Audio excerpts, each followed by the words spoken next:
All right, so I want to show you guys how to refresh with a dry blowout. So we're going to detangle and then section up our hair, and we're going to start at the bottom. We're going to work with our Awapuhi Wild Ginger Dry Shampoo Foam. You're going to start at the root and then pull this through the ends. We're going to grab our Neuro Grip blow dryer and an extra large palmetto round brush to go through and rework through each section. Hair that's been up in a messy bun, or if you're like me and you wear a baseball hat, it gets kind of some weird bends to it and crinkles a little bit and then is not looking so awesome. So if we just want to do something quick without committing to a full shampoo and blow dry, this is an awesome alternative. So I'm working at the dry shampoo foam because it's going to help take away that oil, sweat, product buildup, and it's also going to add some nice moisture and give me something to help shape the hair as I'm round brushing it. So you're absolutely welcome to apply all of this at one time in the beginning. However, I like to use that on each section so that way the product is really fresh. It's still slightly dampening the hair, which allows me to go through and have something to work with when I'm using my round brush. So I use the Paul Mitchell round brush because it has these little corkscrew bristles. So that's going to help provide tension and help smooth out that hair. So I can really bevel those ends and refresh everything, and it's not as much work. So I like to work smarter, not harder, especially when it comes to doing my own hair at home. So I'm just starting with that foam at the root, pulling that through, and then I'm going through with a clip so that way I can isolate my sections so I don't forget about anybody. At the top, we can really lift this up just to encourage a little more volume.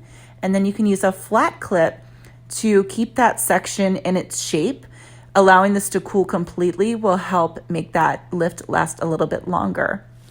So we're just sectioning out, working through, same thing at the top, just lifting that up a bit and just making sure we really seal those ends down. That will seal that cuticle and really give it some nice shine and polish so it looks nice and fresh.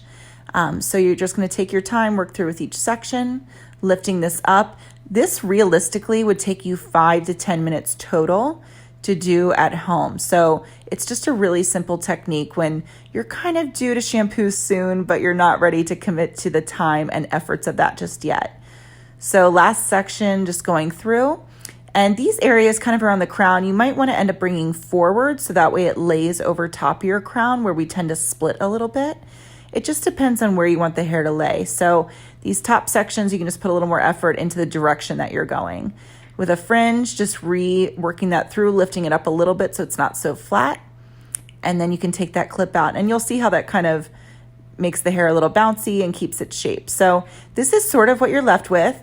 I like to go in and use our Invisiblewear Pump Me Up Texture Powder. Same thing, my hair might look fresh, but I know it's not, and especially being fine after I've been doing things throughout the day, it can definitely produce a little more oil and sweat. So that dry texture powder is going to keep that volume and lift in the hair for me and keep it looking a little fresher longer.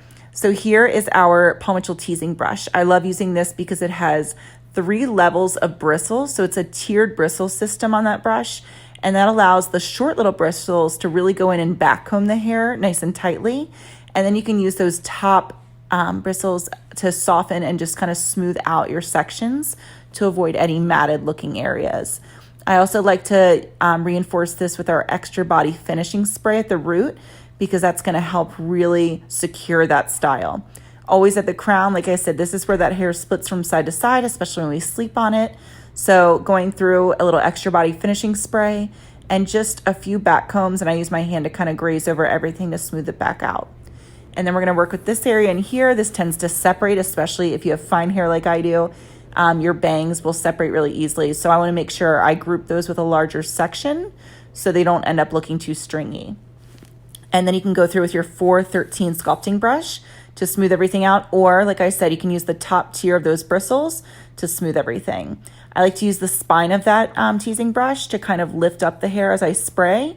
And then I'm working that extra body finishing spray through everything. So you can see the expansion that you can have and the freshness that you can get just doing a nice dry blowout.